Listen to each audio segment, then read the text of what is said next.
آج ہم علامہ غلام احمد پرویز صاحب کی کتاب اسلام ایک چیلنج مذہب کو سے ایک بہت ہی اہم موضوع پر بات کرنے جا رہے ہیں، اور وہ موضوع ہے لونڈیاں۔ تو آئیے قرآن کے نقطۂ نظر سے دیکھتے ہیں کہ اس گہرے سماجی مسئلے کو کیسے حل کیا گیا۔ بسم اللہ الرحمن الرحیم۔ السلام علیکم۔ آئیے آج کی اس گفتگو کا آغاز کرتے ہیں۔ تو آج ہم جس سوال کو سمجھنے کی کوشش کریں گے وہ یہ ہے کہ بھائی، ایک ایسی دنیا جہاں غلامی صرف ایک رواج ہی نہیں بلکہ پوری کی پوری معیشت اس پر کھڑی تھی، اس دنیا میں قرآن نے اس مسئلے کو جڑ سے ختم کرنے کے لیے کیا حکمت عملی اپنائیں؟ یہ سوال بہت اہم ہے، کیونکہ اسی سے ہمیں قرآن کے سماجی انصاف کے اس انقلابی ویژن کو سمجھنے میں مدد ملتی ہے۔ اچھا، تو سب سے پہلے اس دور کے حالات پر ایک نظر ڈالتے ہیں جس میں قرآن نازل ہو رہا تھا۔ یہ غلامی کی دنیا تھی، اور اس پس منظر کو سمجھے بغیر ہم قرآن کے پیغام کی عظمت کو پوری طرح نہیں جان سکتے۔ دیکھیے، اسلام سے پہلے غلامی پوری دنیا میں ایک معنوی حقیقت تھی، اس پر کوئی سوال ہی نہیں اٹھاتا تھا۔ عرب کی معیشت کا تو دار و مدار ہی اس پر تھا، اور یہ صرف عربوں کا حال نہیں تھا، بڑے بڑے یونانی مفکرین تک اسے ایک عام سی قدرتی چیز سمجھتے تھے۔ جنگ میں پکڑے گئے لوگ یا بازار سے خریدے گئے انسان بس غلام بن جاتے تھے، یہی دستور تھا۔ اور پھر اسی ماحول میں قرآن نے ایک ایسا اخلاقی چیلنج پیش کیا جس نے صدیوں پرانی سوچ کی بنیادیں ہلا کے رکھ دیں۔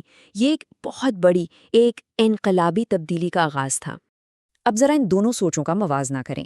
ایک طرف وہ دنیا تھی جہاں غلامی کو قدرتی سمجھا جاتا تھا، جہاں انسان ایک مال کی طرح خریدا اور بیچا جاتا تھا، اور دوسری طرف قرآن نے آ کر اعلان کیا کہ نہیں، تمام انسان برابر ہیں۔ اس نے انسان کی بحیثیت انسان اخلاقی قدر و قیمت کو تسلیم کیا۔ یہ کوئی چھوٹی موٹی اصلاح نہیں تھی، یہ تو انسانی حقوق کا ایک بالکل نیا باب کھولا جا رہا تھا۔ قرآن نے غلامی کو ختم کرنے کے لیے کوئی جذباتی نعرہ نہیں لگایا، بلکہ ایک انتہائی عملی اور مرحلہ وار حکمت عملی اپنائی۔ چلیں دیکھتے ہیں کہ یہ تدریجی عمل، یہ گریجول پروسیس تھا کیا؟ یہاں پر فوراً ایک سوال ذہن میں آتا ہے کہ بھائی، اگر غلامی اتنی ہی بری چیز تھی تو اسے ایک ہی حکم سے فوری طور پر ختم کیوں نہیں کر دیا گیا؟ علامہ پرویز اس کی وجہ یہ بتاتے ہیں کہ اسے ایک جھٹکے میں ختم کرنا عملی طور پر ممکن ہی نہیں تھا۔ سوچیں، ایک معاشرہ جس کی پوری معیشت غلامی پر کھڑی ہے، اگر آپ اچانک اس ستون کو گرا دیں تو کیا ہوگا؟ پورا سماجی اور معاشی نظام تہس نہس ہو جاتا، ہر طرف افراتفری پھیل جاتی۔ تو پھر قرآن کا راستہ کیا تھا؟ سب سے پہلا قدم، غلاموں کے ساتھ ایسی مہربانی اور اچھے سلوک کی تاکید کی گئی جس کا اس سے پہلے تصور بھی نہیں تھا۔ دوسرا، غلام کو آزاد کرنے کو ایک بہت بڑی نیکی اور اللہ کے نزدیک ایک پسندیدہ عمل قرار دیا گیا۔ تیسرا قدم، مختلف گناہوں اور غلطیوں کے کفارے کے طور پر غلام آزاد کرنے کا حکم دے دیا گیا۔ اور چوتھا، ان سب اقدامات کا نتیجہ یہ نکلا کہ معاشرے کا غلامی پر انحصار دھیرے دھیرے کم ہوتا چلا گیا۔ یہ کسی مسئلے کو جڑ سے ختم کرنے کی ایک بہترین حکمت عملی تھی۔ ان تمام تدریجی اقدامات کے بعد قرآن نے ایک حتمی، ایک فیصلہ کن حکم دیا جس کا مقصد تھا کہ غلامی کے اس سلسلے کو ہمیشہ ہمیشہ کے لیے بند کر دیا جائے۔ دیکھیے، نئے غلام آتے کہاں سے تھے؟ اس کا سب سے بڑا ذریعہ تھے جنگی قیدی۔ اگر اسی راستے کو بند کر دیا جاتا تو غلامی کا ادارہ خود بخود وقت کے ساتھ ختم ہو جاتا۔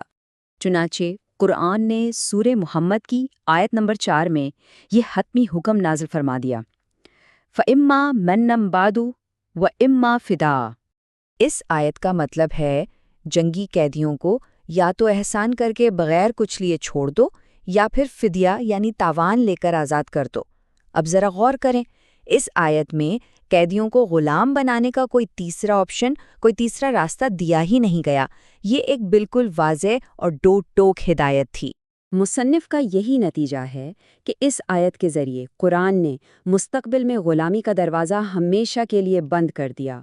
جو غلام پہلے سے موجود تھے انہیں آزاد کرنے کا عمل جاری رہا، اور نئے غلام بنانے کا راستہ ہمیشہ کے لیے روک دیا گیا۔